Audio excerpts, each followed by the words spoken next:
Hey everybody, welcome to Marvel Champions Monthly. We are a somewhat monthly podcast about the card game Marvel Champions by Fantasy Flight Games. I'm one of your hosts, Kennedy Hawk, and I've got two hosts with me today. We've got Crimson. How's it going, Crimson? It's going pretty good. It's going pretty extraordinary here too. And we've got who else is here today? Oh, Amerikano. That's the other one. You're here. I know right? it's been so long since I've been here that you forgot who I am. I know. I almost said one of our many various guest hosts. That's the joke I was going for. I'm glad you picked up on it. So you haven't been gone that long. We could still make fun of you. So how's it going? Yeah, that's good. Yeah, I am happy to be talking about X-Men. Maybe not as happy as Crimson, but It's hard to be that happy. still happy. I'm happy we are getting new content. I wasn't able to talk about the heroes in the box, but it had been a while since we had new content, so yeah. Well, new it seemed content like it at least. we are at. So this is the second episode of our Mutant Genesis coverage. So last episode we talked all about Shadowcat and Colossus.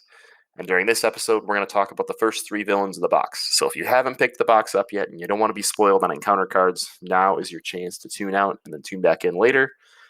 We've given it a couple weeks, so I'm assuming most people have gotten to play those scenarios. So we're going to be talking about Sabretooth, Project Wide Awake, and Master Mold in that order. And before we get to the main show, there's a few quick announcements to make upcoming related to the show and to the Marvel Champions community. So, first announcement is on November 1st, pre-sale or early bird tickets for Con of Heroes 2023 comes out. So if you didn't get the chance to come to Con of Heroes 2022, guess what? It's an annual event. There's another one next year in Roseville, Minnesota. We're going to play an entire weekend of Marvel Champions with amazing events planned. Several of those events planned by the MCM team. So 2 to 3 to maybe 4 of us will be there. So please plan on attending if you want to, and let us know on Discord, Facebook, or however that you're hyped for Con of Heroes. So check out conofheroes.com, bookmark it for November 1st, which is just a few days away to get those early bird tickets. In addition to that, on November 2nd, I'm going to be doing an extra live stream on the MCM Podcast YouTube channel. So I'll be raising money for UNM Children's Hospital here locally in Albuquerque. There's a couple different incentives you can sign up for through the Extra Life page, like picking a deck I play or populating a randomizer for me to do over the next several streams that I run. So please, please, please help us save lives by supporting local hospitals. Both my kids spent time at that children's hospital, so this is very personal to me, and I'm super excited to be able to give back in a fun way that engages with one of my favorite hobbies.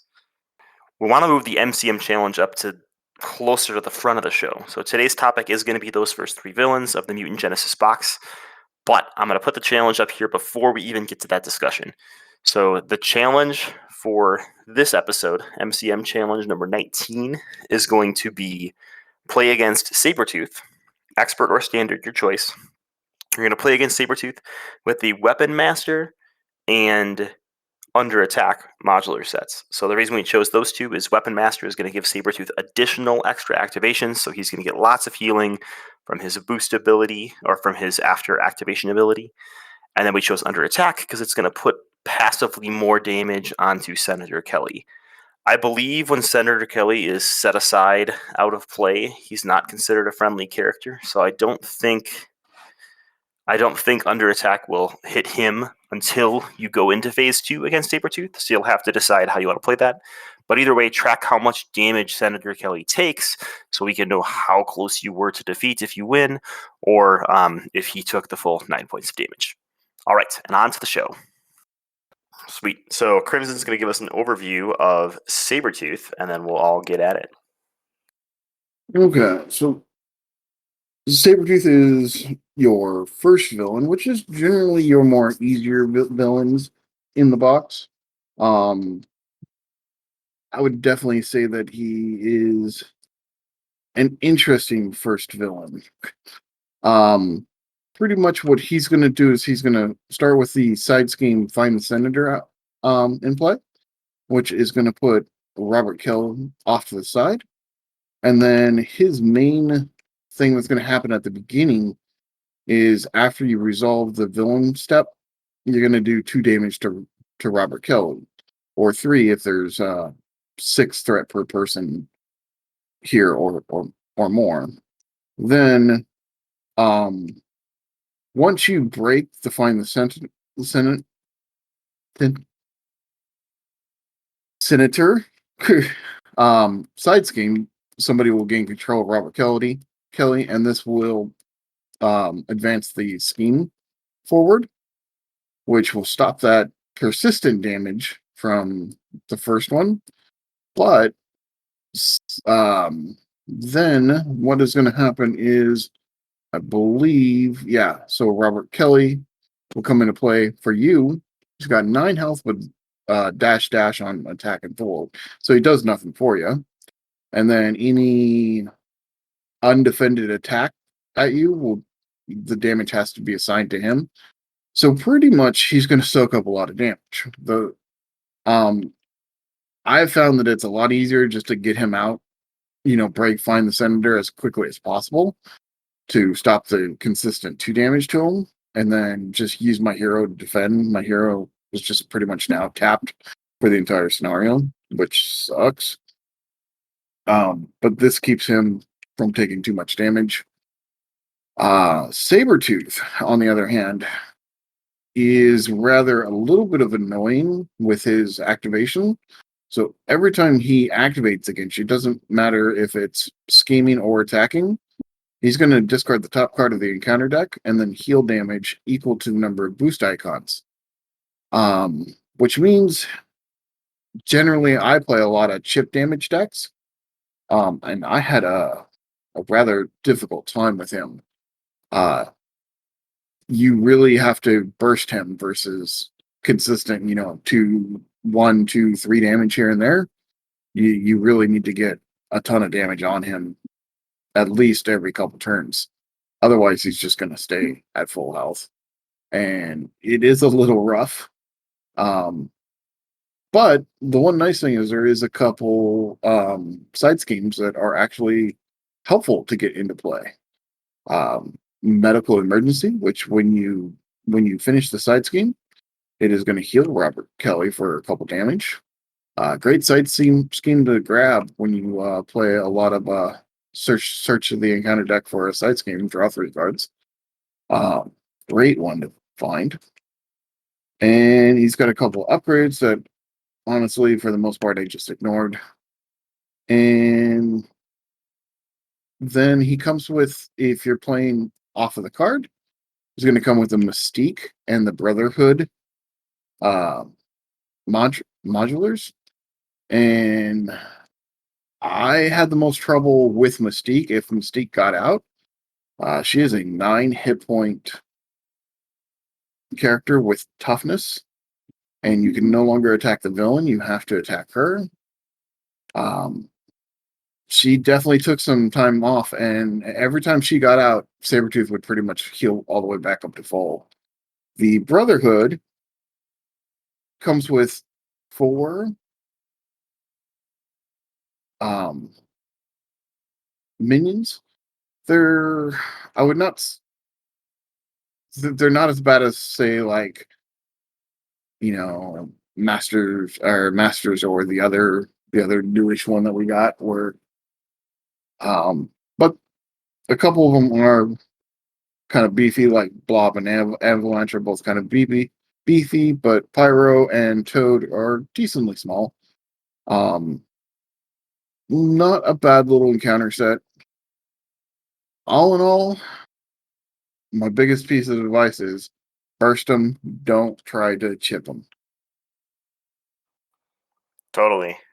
Yeah, I like how you described it. So, I mean, Sabretooth is definitely a different kind of villain from the scenario to how you interact with him. So, like you said, the whole scenario revolves around the heroes or X-Men, whoever's playing, sort of finding and then escorting Senator Kelly, because Sabretooth is set out to assassinate him, which happens like directly in the comics. It's like Sabretooth and Mystique, super theme. So if you sit around and find the Senator phase too much, that side scheme that starts out, Kelly starts to accumulate too much damage that he can get defeated really easily and end the scenario. But if you focus too much on find Senator, then Sabretooth is going to like get to linger for longer, which lets more things happen. So there's a ton of cards in here that deal damage to Kelly in some way, and you can like exhaust your hero to avoid it or do all sorts of other things. On Kelly himself, he cannot have attachments or be healed, right, by player card effects. So Correct. we can't like keep playing first aid to keep him around. So there is somewhat of a Use a med ticking team. clock. Yeah, no med That teams was for my him. biggest bummer. That was my biggest bummer when I first played this with Colossus. Is I think I threw med teams in there because it's protection, and I was Oh, like, yeah. yeah. And then I'm like, I can't use these. Oh, And you mentioned not doing chip damage to Sabretooth, and I agree, but I do think you always want to maintain like a point of chip damage because his extra activation card, I think there's 3 copies of it. If you're in alter ego, he schemes. If you're in hero form, he attacks, and he gets an extra scheme or an extra ATK if he has sustained no damage. So if you're playing solo, you want to hit him for like 1 point of damage just to turn off, or maybe more since he's going to do his base attack against you. The no chip damage thing is hard. A lot of times on these entry villains and in a lot of the villains, the first stage will only trigger when the villain schemes against you. And then stage 2 is attacks or schemes. And then stage 3 is also attacks or schemes. That way you have like in standard a little bit more control over when the villain's trigger effect is happening. But here it's just like constant healing of damage. yeah. The nice There's thing is, if he discards a 3 boost icon card, he's probably discarding a really strong card to heal for 3, but it still doesn't feel great in 4-player when he heals like 12 around. Have you Yeah. had that happen? I haven't had 12, but we've definitely had him heal like 9 3 turns in a row. So that's my hint is like in multiplayer, like this scenario requires a lot of communication. If one person bursts for 10 points of damage, that might not matter because Sabretooth's going to activate 4 times in the villain Right. phase at least. So, So stunned and confused, really, really strong against Sabretooth. Like if you're not special running stunned activations. and confused, right?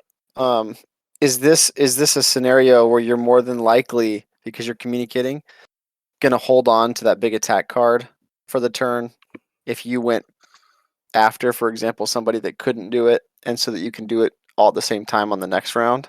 I think it's definitely worth considering, right? Like if you can get 2 people to burst damage, you can usually sustain a little bit in 4-player. But at the Mhm. same time, if you're like the 4th player and no one's done damage to Sabretooth yet, and you have like a 10 damage worth of attack in your hand, and everybody's at the bottom of their deck looking for their power event, it might be like one of those rare instances where you say, I'm going to hold on to these 3 skilled 3 strikes because cards. next turn we're going to go bonkers face. Yeah, it's rough, and in that case, like I definitely agree. Stun and confused are really really good. Which he does have the attachment, which makes him unstunnable and confusable. Is that a word? Can be stunned um, and confused. yeah. So in those big cases of 4-player games, although dude, I cannot imagine playing him 4-player. There's no I way. No yeah, way. yeah. That would. I mean, Kennedy Hawk, you and I played it. We We played got. it at 2-player, I and it think we Yes. was got. like my first time playing Sabretooth, so I didn't know what I was doing yet. And I think we won at the end, right? We Or did. We did win, but we it pulled took it us a out? long time. We Um, got lucky with some I think on his healing, but at the same time he had, yeah. I don't know what he was getting extra activations or what, I don't know what happened, but we must not have been planning it out, and I was playing a protection hero Yep. and wasn't getting any like massive hits on him, right? So Yeah, it was protection and justice or something, so we were struggling a little bit. And I will admit, like, there's one thing I noticed about this. So this so far, this box is not like hard. It's not like Galaxies is the most wanted hard, but every victory has been hard fought and very close to being a defeat. Um, it is a challenging box so far. Not an impossible one, not a one shot, oh, look, I'm dead from Ronin or a collector. But I think that this one definitely feels a little higher tuned than some of the other ones, but Yeah. not to the point of Galaxy's Most Wanted. But woof, man, every victory has been by the skin of my teeth. And Sabretooth is pretty low on health, right? It's 13 per player in stage 1, 15, and then Yeah. 18. You can one shot Sabretooth. It is quite possible. Like Rushing in rushing is solo. a good strategy here. What I like about, and we'll probably get to this next episode, but I feel like every villain in this box pushes like the typical way you play Marvel Champions in a different way, right? Like Crimson mentioned, if you're like a chip damage person, when you're playing Sabretooth, you've really got to pivot and look for burst damage instead. And you have to burst pretty consistently because if you burst and then wait 4 more turns to burst again, then it doesn't matter because he's just going to heal it up. So like your strategy has to pivot a little bit. But I think Sabretooth is definitely, I don't know if he's one of the hardest entry villains, but he's definitely the biggest slog of the Yeah, entry villains for all the boxes. that's fair. I mean, he's more difficult than Sandman, I would say. Yeah, It maybe depends on like your damage output more so than a lot of other heroes or a lot of other yep, uh villains, but like for example, technically in this scenario, you should be adding Mystique. Yeah. Obviously, this game is one of the highlights of this game. One of the benefits is it's so modular, right? So you don't have to throw Mystique in, but she has like an instant loss condition for the scenario specifically. If you pull one of her cards that yeah. makes Infiltration. you infiltration, which after it enters your because it actually gets shuffled into your deck, and after you draw into your hand, you have to discard an ally or support you control. So if you, I mean, it's if you can plan for it, right? So it's not like if you pull, you're automatically going to lose. So I can't say it's an instant loss, but if you don't plan for it, you will lose because if you're controlling Robert Kelly and you don't have another ally or a support out there, you will lose the game. Yeah, against Mystique, I think you need to run cheap supports and allies because in general, right? If you're sitting there and you have to discard your like Avengers Mansion turn 1 or turn 2, you're just real upset about it. So Right. So keep that in mind, right? yeah, When you're gonna throw her in there. Um, that was one thing that we actually ran up against, where we read the card and we shuffled it in my deck, and I was like, "Crap! I need to get some more supports out on the board. Otherwise, we're yeah, gonna because lose you were this." really late on allies at a protection deck, right? That was pretty Yeah. rough. um, Yeah, one he thing. definitely Oh feels yeah, like go. a second tier villain versus the initial villain out of a box. Um, yeah, that's how it felt to me, anyways. Is that Yeah, it felt like I was playing the second villain in the box instead of the first villain. it was a Yeah. step up, right? If you bought this and the Champions core set, you probably want to run one of the new heroes to be able to beat Sabretooth and not a core set hero. Probably. Yeah, Yeah. I would agree with that. Now, let me ask you guys, what are your thoughts on his shtick, his hook, right? With Robert Kelly being in the scenario every single time. Like that is you can't play. It's almost like when you can't play Loki without the Infinity Gauntlet, right? To me, I like it because this is the only scenario that has Robert Kelly as that loss condition, Mm-hmm. and to me it feels like Hela, where the scenario for once is actually telling a story, right? The whole point of the scenario is this assassination attempt, which sounds like you're sending your heroes out on a mission to stop it. I was going to comment on I raved about how much I loved Sandman because like the kit is so like succinct into like the two sides of the kit, the milling the deck and the sand counters. Mm-hmm. And I feel pretty similarly about this one. Like everything is either about Sabretooth attacking and getting that healing, which prolongs the game, which makes it harder for you to keep Kelly alive. Like the longer Sabretooth is around, the more chance he's going to find the Senator and end your game. So I thought that I feel like the scenario design is really like succinct, which I like. So I'm a big fan of like the storytelling mechanics that can happen in Sabretooth scenario.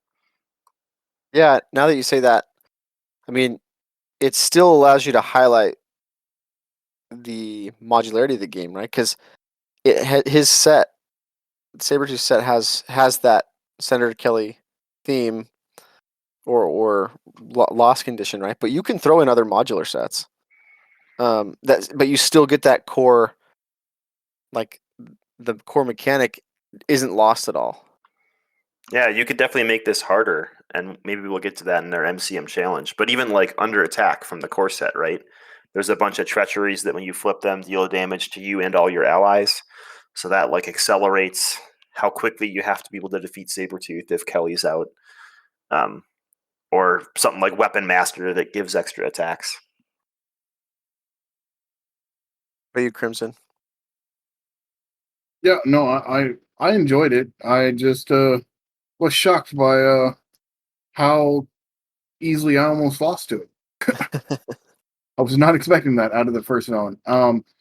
But yeah, I not only Sabretooth, but even the next villain, it's like they're starting with side schemes in play, which I actually enjoy because they play a lot of Justice.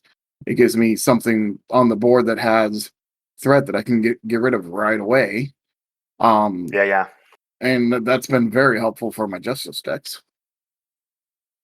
My main shock was how long Sabretooth's scenario took until our 4-player group communicated it enough to actually stick damage on him. Yeah, maybe I need to play it more with more people to get the hang of that, but I enjoyed the mechanics of it. I didn't enjoy how one thing that maybe I'll say I disliked about it is that I felt like I was taking one step forward and 2 steps back. Not even 2 steps forward and 1 step back a lot of times, right? Any progress I made on him was just erased by his healing factor. And it just made me so mad. Every single more time. Scarlet Witch, and you can subtract those icons, right? That would be one way to do it. Anyway. Okay. Well, that's Sabretooth. Do we want to give Sabretooth a grade? Or we just grade in the box next episode? We grade Let's give him individual a grade. ones. Yeah. Let's give him a grade. Yeah, no, I enjoyed playing against him. Obviously, I didn't play him in a 4-player game, so that probably makes a difference. You probably never will. No, I probably never will. I would say I'll give him an A. I enjoyed playing him. I thought it was a unique module. Made me play differently, and it was challenging without being overly difficult. For me, his story is like a solid A. The actual experience so far has been like a B. Like, I've been really, really high on first scenarios in campaign boxes, except for Ebony Maw. And Sabretooth doesn't join the Ebony Maw ranks, but I can't put him up there with Sandman and Drang and Crossbones. I think I'll give him a B- overall, because of that the word I keep using, or when I talk to you guys, is slog. Yep. It just feels sometimes, playing it several times. It really just depends on the strategy you have, and the cards you put in your deck, which is fine. I don't mind that. But sometimes you want to play a certain deck, and if you're matched up against Sabretooth, you're like, this game is going to take me forever, but because of the way this deck's built, right? And Addercop would definitely give him an A for aggression, because all he does is punch the villain's face. Yeah, that's true. So. Okay. Well, let's move on to the second scenario, Project Wide Awake. I think you're going to do the overview on that, right? Yeah. So Project Wide Awake, this is a Sentinels themed scenario. So we have the villain is just Sentinel, and there's 3 stages to it: 2 scheme, 2 scheme, 3 scheme, or 2 scheme, 3 scheme, 3 scheme. So very, and then let's see, 60 is at 16, 18, and 22 hit points. So pretty, like, I would say standard. I mean, 2/2 on the first stage with toughness. Second stage has steady and toughness. Third stage has stalwart and toughness. Gross. Yeah, gross. Luckily, I don't play expert, so I never see stage 3. But so when it's revealed, so in the first stage, the first player searches the encounter deck and discard pile for a copy of the Abduction Protocol's side scheme and reveals it. So I guess I should back up. So the Project Wide Awake scenario, you're supposed to put in the zero tolerance modular set and a standard set, and then you can throw in another modular, and they recommend Sentinels. So the way that this scenario plays out is there are a ton of Sentinels, like with Sentinels in the title, or with the trait, Sentinels trait, right? And so when this one's revealed, you throw in Abduction Protocols, or you reveal Abduction Protocols, which, as a side scheme, what it does is has a crisis icon. It has so there's a lot of victory in this scenario. I've noticed. And Sentinels. And Sentinels, yeah. It says, when defeated, the player who defeated this scheme takes one random set-aside captive ally and puts it into play under their control. Reminds me of Taskmaster, kind of. Except a little bit different. So you have these 4 set-aside captive X-Men allies. They're basic allies. They all are 2 costs, and there's Richter, Boom Boom, Cannonball. There's Cannonball, and Wolfsbane. So potentially you can get these allies out in front of you by defeating that side scheme. You will likely have to do that because Crisis icon. it's a crisis icon. It starts with 2 on it, and then it has a 2 per player hinder. So it's not terribly difficult to defeat. But you're going to get these X-Men allies out in front of you.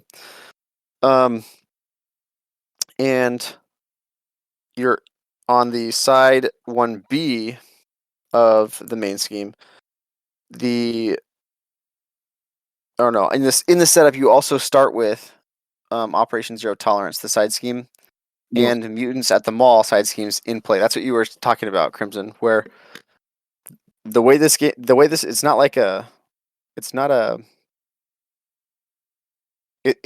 just if you're playing this scenario as a standalone scenario, not even in the campaign, these side schemes start in play at the beginning of the game. Those side schemes, what they do, it's actually pretty cool. The Mutants at the Mall start with that one. It's just like a typical side scheme, but if you defeat it, you flip it over, and that's the Jubilee ally. It is a Jubilee ally. I think it's when you flip it over, right? Yep. Yeah. I really like the fact that there's Jubilees in this. Yeah. And I mean, obviously, the way that they wrote it is if there's any other Jubilees, they got to be discarded. Anyway, so she's built into the scenario. And then the Operation Zero Tolerance side scheme. Let me see if I pull it up here. It's horrible. Maybe scroll down for it. Give me a second here. Operation Zero Tolerance. It is in this scenario, because of the main scheme says it gains permanence. Yep. Okay, so, and that's important because if you're playing with this Operation Zero Tolerance in a different scenario, you can defeat it. It's not permanent, right? But in this scenario, it is. As a force response, after an enemy attacks and defeats an ally, place that ally face down under this scheme. So it has 3 per player scheme on it, and then you put your allies underneath it that are defeated after an enemy attacks and defeats an ally. If there are X face down cards under this scheme, the players lose the game. X is 3 more than the number of players. 4, 5, 6, 7. This is hard. This side scheme is hard. I found with this scenario because it's permanent. In any other scenario, it's not going to be horrible because you'll prioritize Operation Zero Tolerance, get rid of it off the board, so you don't lose the game from all these allies that are that are getting defeated, right? But I mean, this is just a timer that unless you're playing your allies and utilizing them and they're being defeated from their consequential, Yep. like, or some other effect that you trigger, not from an enemy attack, you're just playing with fire, basically. Yeah, you That better not be blocking with those allies, right? Yeah, I will say Nope. the Operation Zero Tolerance is probably the biggest pain point for me in the way the scenario is set up. It's not the like the scenario cards themselves. It's the Operation Zero Tolerance cards in this scenario. But I mean, and then other than that, so that's the big like hook on this one. And then they have a bunch of cards that will interact with Sentinel cards. And so you have all these Sentinels in this. So you have like the Sentinel Mark IV. In this Project Wide Awake scenario set, but then in the Sentinel set, let's see. So Operation Zero Tolerance has, let's see, Sentinel Mark II, Sentinel Mark III, and then the Sentinels has Sentinel Mark V and Sentinel Mark VI.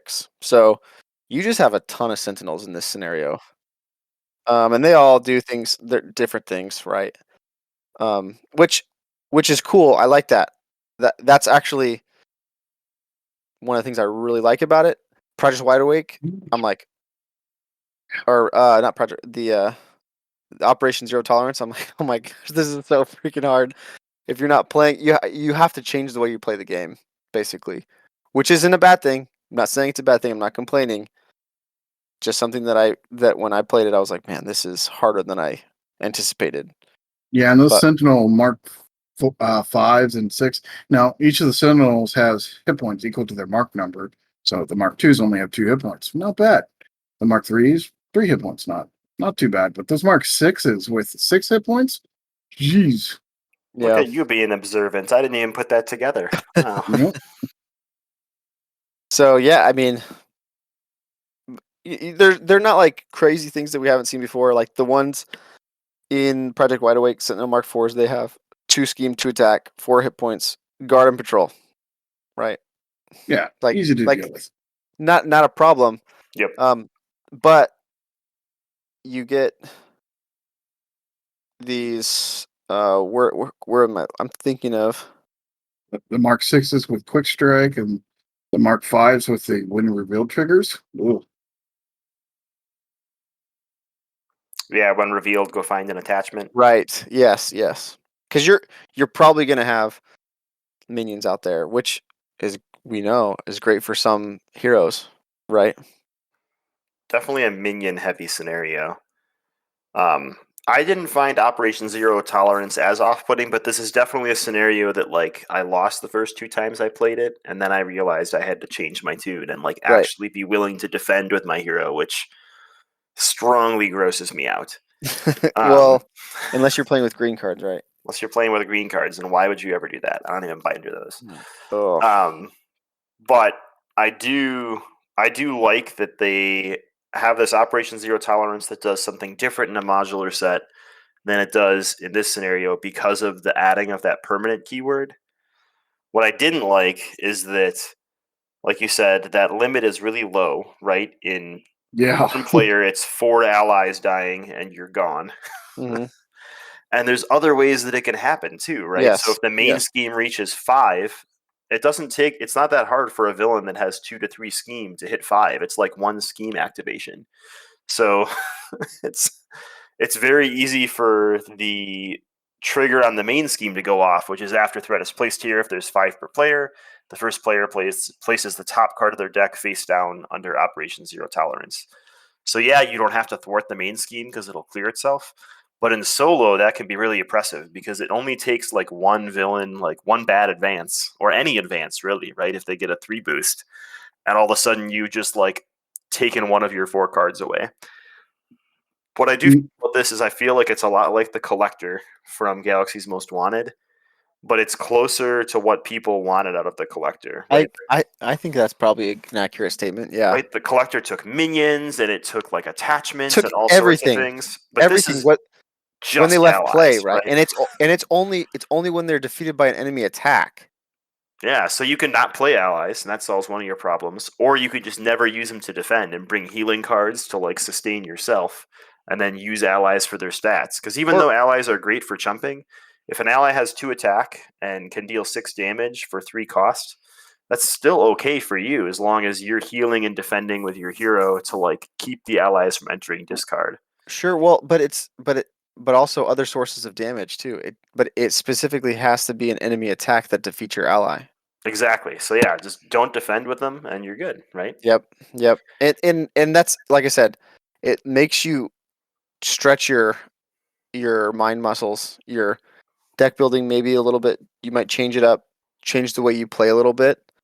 And I don't think that's a bad thing. I'm not saying that it's a bad thing. And actually, between these two scenarios, I like this one better. I like the free allies. There's a lot of ways you can lose cards that aren't allies, though. So that's what I wanted to say is like a little deceiving, right? There's a treachery, mutant detected, and you choose to either place the top card of your deck face down under Operation Zero Tolerance, which you'll almost never choose, Right. or the villain and each minion engaged with you attacks you, even That's if you're an alter ego. So it's a that's death a hard sentence and alter ego, and it's a then hard card, man. yeah, it's a hard card. And then warn the others is a forced response obligation. After your turn ends, place this card face down under Operation Zero Tolerance. So you have to be able to go to Alter Ego and Exhaust to discard it in one turn. Or again, it's like in solo, it's like 25% of your victory condition is gone. And unlike the collector, there's no way to like manage the things under Operation Zero Tolerance. We don't have a way to like rescue those allies, right? Until we lose or win.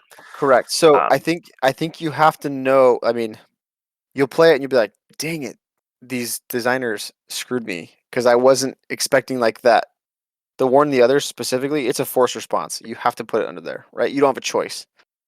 yep. Um, but if you know that for the next time you play, you are not going to ever block with an ally. You just won't do it.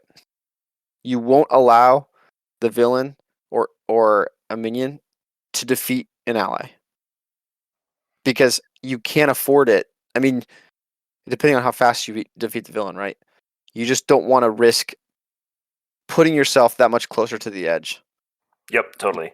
So, And it's even worse in solo.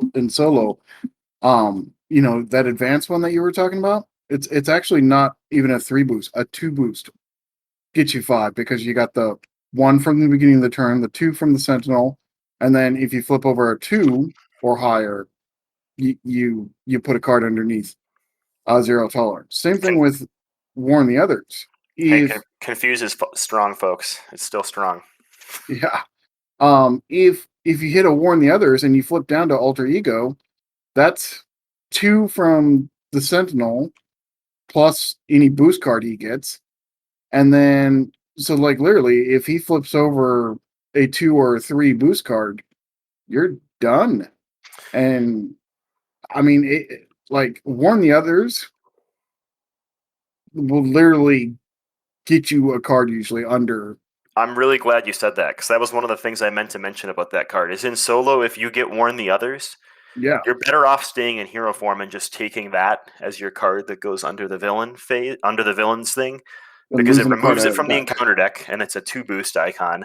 And if you flip down, you're almost certainly, unless you've already confused the villain, going to lose a card anyway. So Mhm. Yeah, if you're gonna and lose a card either way, like make it a dead encounter card that like you don't have to deal with for a turn and just punch the villain for damage. and God forbid you go into this blind with a Cyclops stack. I'm just saying, Jesus. We definitely didn't set you up for that one. Yeah, thanks, guys. So, Solos are hard. Yeah, yeah, so they're hard, and I guess I should clarify with the recommended modulars that those are the like treacheries and stuff that are interacting with the sentinels. I don't know that there are any cards that specifically interact with the sentinel traded cards from the scenario itself. But like in the sentinels modular set and in the Operation Zero Tolerance modular set, those are the cards that like there's an energy barrier in Operation Zero Tolerance that you attach it to a Sentinel minion that doesn't have it attached, and it Yep. also gains tough. So I should clarify that statement. And you have to take 0 tolerance. You don't have to take Sentinels. You can grab Correct. something else, Yep. Correct. which honestly just gets rid of all the super big Sentinels. But still, it's still rough because that 0 tolerance modular set is actually really strong. It's really strong in this scenario, and I think things like that where they say, okay, Operation Zero Tolerance gains permanence in this scenario. Yeah. I like that like that design space. I'm excited to see what else they do with it, but because you can also throw Operation Zero Tolerance into other scenarios, right? Yep. So I think that's kind of fun. Yeah, But Operation overall, Zero Tolerance is like my favorite mod from this box because of that. Because it's Yeah. a mod that just like Bomb Scare told a story, and we haven't had like a cool mod that does that since the core set. Now we've got this mod that when like a side scheme comes out, completely changes the game from the last game, even if you it's use the another same loss setup. condition. Another loss condition. It's easier to defeat in a different scenario, right? Or it's possible. I guess I should say It's possible. it's Yeah. possible to defeat that side scheme, but it's another. It's not just either the villain kills you or you defeat the main scheme. No, if the villain defeats you, there's another way to lose, I should say. Yep. So where do we rate this scenario? What's everybody got? I give this one a solid A. I gave this one a B. A B. Yeah. I got trauma.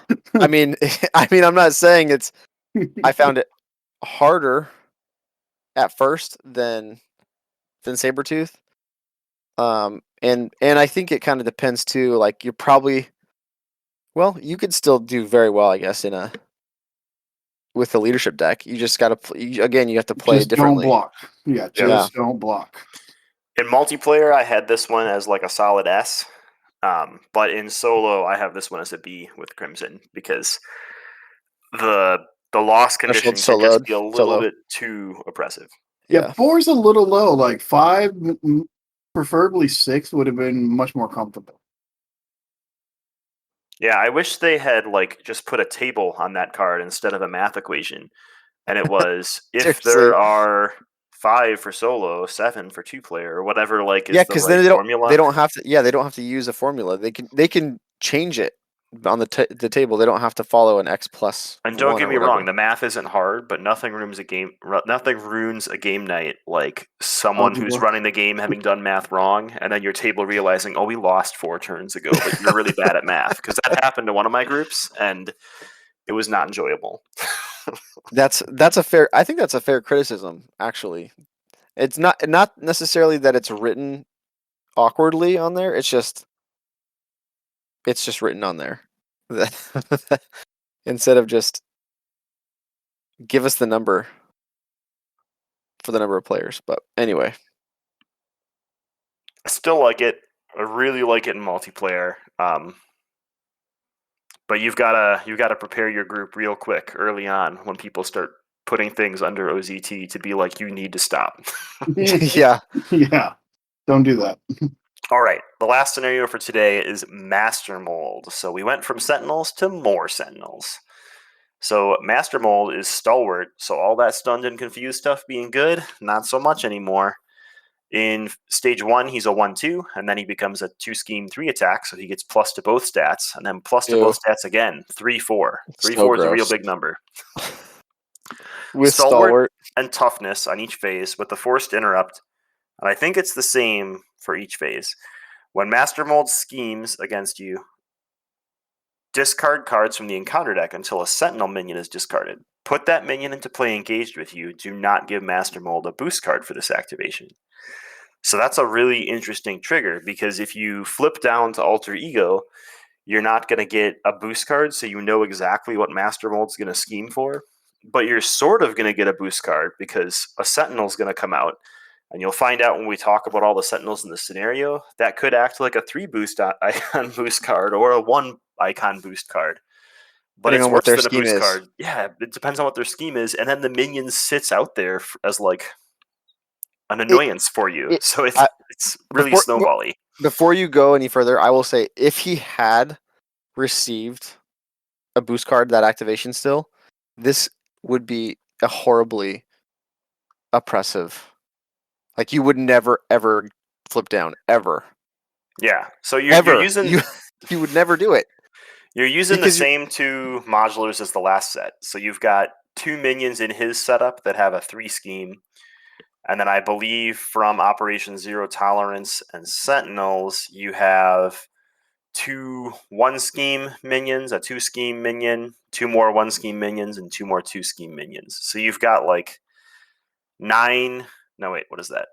4 plus 3 plus 2. Yeah, that's like 9-ish minions total that he can sort of poop out, which is literally what Master Mold does in my mind. Just poops Sentinels out on the assembly line. Yeah, it's brutal, right? Yeah, if Master Mold had gotten one more thing about the last scenario. Sentinel, the villain, might be, I can't remember, our first non-unique villain. So cards that target unique characters like Godslayer, Yep. not That's good right. in that last scenario, but good against Master Mold, so it's okay. He is unique. So his whole thing is swarming you with minions, much like Mutagen formula or Ultron. They all take a little bit of a different taste, right? Ultron's minions were really weak. Mutagen's minions were like medium-y, but they got like chumped out in like waves when certain cards came out. And Master And Mold is going to bring them out when Voltrons he came from speaks. your own deck. Oh, So they- yeah. Don't remind some people about that.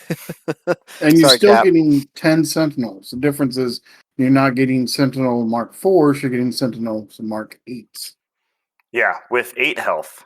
Yeah. Yeah. Nothing's better than when you flip to Alter Ego, the villain gets a 3 boost icon scheme card, and you get an 8 health minion dumped on you. That, by the way, attaches an attachment from the discard pile when they enter play. And So, a lot of those, I mean, a lot of those attachments in this scenario, actually, all the attachments in this scenario, give it a Health. +1 attack. Well, yeah, and then you got the one that gives health, which is sick. we'll get there. We'll get there. Oh, So there's 2 main schemes. You start in the Sentinel Factory. While you're there, each Sentinel is going to gain Guard. So these Sentinels coming out just become like extra HP for the villain. And when revealed, each player discards cards from the encounter deck until they discard a Sentinel minion, and then puts that minion into play engaged with them. What I don't like about this, so this set requires Sentinels as a modular set. I think you might end up with only like 6 Sentinels in the deck if you don't use the recommended mods. So if you're playing in 4-player, you've gotten like 4 of 6 targets just from the first scheme like coming out. And now a lot of the triggers that look for Sentinels mean just like place an acceleration token, which can be Isn't- kind of Isn't that one of your beef? Isn't that one of the beefs you had with Ebony Maw? yeah, and with his with a lot of the ones with Ebony Maw where like spell? when you the lean into the incantation or modularity, it whatever. kind of ruins the gimmick a little bit, at least Yep. in my opinion. But that is one way to make this a lot easier, right? Because if you put something in that's not Sentinels or that's not Operation Zero Tolerance, then you might get minions that don't have Guard. The second scheme is Master Mold's Agenda. When revealed, you're going to shuffle the discard pile of the encounter deck back into the encounter deck and then do the same thing. Discard until you find Sentinels and put them into play. And then it pops at 8 instead of 6. Same thing, Sentinel minions have Guard. So you've got a villain that poops out really high health Sentinels that all have Guard to sort of protect him with really beefy stats on the villain. Mm-hmm. So there's lots of Sentinels, like we mentioned, the other ones. The Sentinel Mark 8s have a forced response. After this minion engages you, attach the topmost Sentinel attachment from the discard pile to this minion.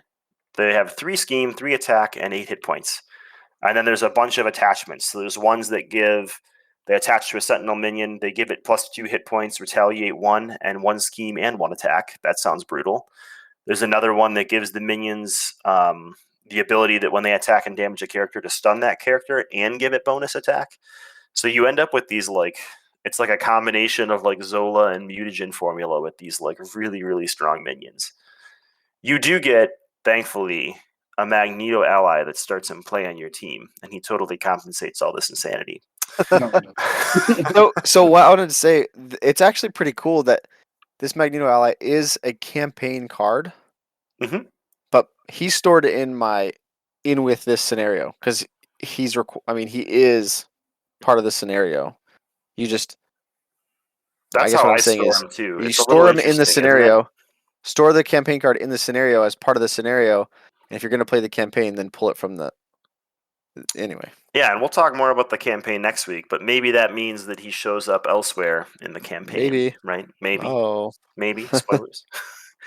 um, what I like about this scenario is it does minions swarm in a different way. What I don't like about this scenario is I've seen this scenario go one of two ways. Like the heroes just get completely overwhelmed and like can never get a foothold, or the heroes like really easily win and overcome and save the day. And I've never seen like a tight battle in this one. It's always been like a snowball one way or the other. I think in Sabretooth, Crimson mentioned that there was a side scheme that healed Senator Kelly. We get a similar like positive side scheme here called Insert Virus Program, and Mhm. it's a 2 base threat hinder 2. So in 4-player, it's going to be a 10 threat side scheme with an acceleration token that, when defeated, deals 2 damage to each Sentinel enemy. So you can do 2 damage and like destroy a bunch of Sentinels at once, which is pretty cool. And that's going to hit the villain as well, so also cool. But yeah, in general, this is like, of the first 3 scenarios, in my opinion, this is probably the hardest one, unless the villain just like falls apart on his face because the encounter deck puts things out in the wrong order. Yeah, but I mean, if you're throwing that many, I didn't do the math, but with those modulars, you're gonna get Sentinel minions out there to guard Yeah. him, right? Yeah, especially since his main schemes pull them anyways. And You- yeah, anyway, Just I got to mean, defeat him real fast. you really do. I mean, you have to prioritize the minions, Mhm. otherwise, because his stats are not. Uh, there's no way to stop him. He's got pretty low health, so you should remember that like you can bypass Well, guard with tricky effects, right? Sure. You're not going to bypass guard for a 4-player game when the villain has 16 health per player, though, right? So you're going to have to defeat minions eventually. You can try to like stack all the minions on vision with some cute aggression build and have them not do damage to him, I guess, but they're going to get so many like attachments that they'll probably overwhelm you in the end.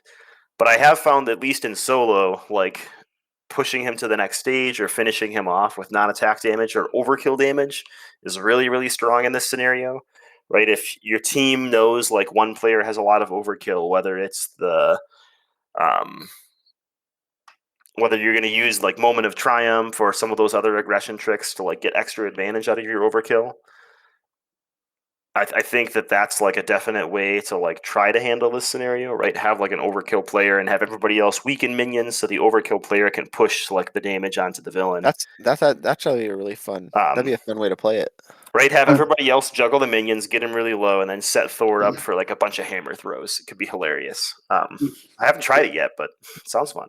the worst part of all that is you don't even get to draw the 2 extra cards with Thor because it's on his hero side, not his alter ego side. So when the main scheme puts Oh, the the first first minion. Sentinel out, you don't even get the extra 2 cards. What's really disappointing is the Mark 8 minions. We actually did have one player play Thor in our 4-player campaign, and they were trying to use the card that when you have Ariel brings a minion over to you. Get over here. Mm-hmm. Yeah. And that minion is when this minion engages you, they gain an attachment. So every time you get over here, a Mark 8 over to you, they get like an Oh extra attachment with it. no! And you're like, oh, what a jerk. That I didn't notice So that. it's a That's little right. brutal, but we did have fun with Thor. We weren't trying like the overkill thing, which Yeah. we sort of figured out like halfway through that we could, but it was too far in at that point.